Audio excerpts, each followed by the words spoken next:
Kumza Kajala moyo wake unaumia sana kwamba huyu mtu ameshamuumiza sana.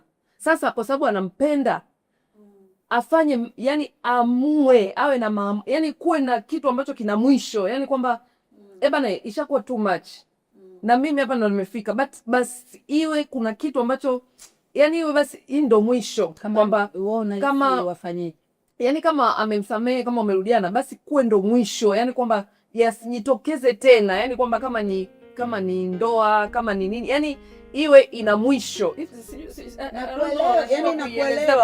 Nakuelewa, ili asimchukulie huyu sasa tena, hii atachukulia no more drama, atachukulia mapenzi yake ataona kama ni weakness yake, kwa sababu mind you aunt age inaenda, Kajala ni mkubwa, of course anahitaji kufanya family sasa hivi. Yule mtoto wake anakuwa sasa hivi ana mtoto, huyu ni bibi.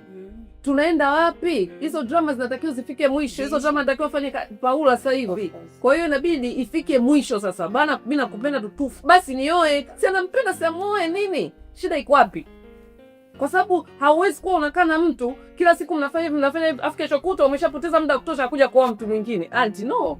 Unahisi kumuoa ndo kumpa assurance kwamba atakuwa iko na nini? Mikono salama, hawezi kurudia vile. I'm just trying to find kitu ambacho kitamfanya dada awe safe. Assurance na kukisema. Yani afanye investment Kajala. Yoyote tu. Tukimwongelea Mchada afanye ni investment yoyote kwa Kajala. Hiyo ndio assurance jamaa. Anaweza kumuona akamkosea. Uongo baby.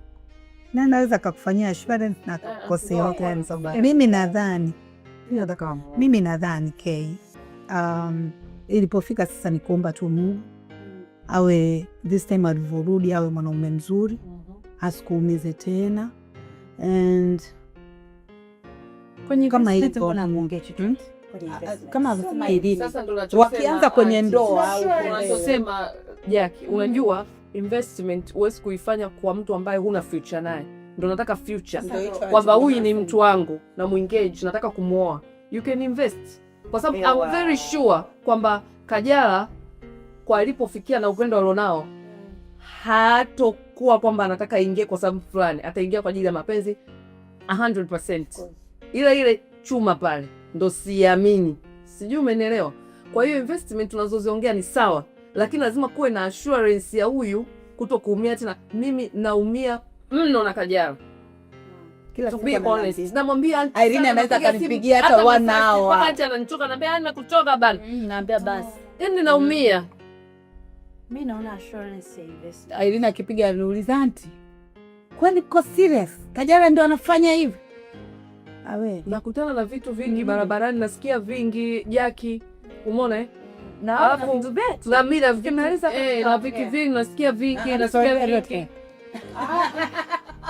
Kwa hiyo yani niko serious na naumia. So kwamba I'm jealous so what, naumia kwa sababu najua. Afu najua yani sasa hivi nimeanza sio uro kufanya tena hivyo vitu, so mtu kuchezea kupiga sababu za msingi.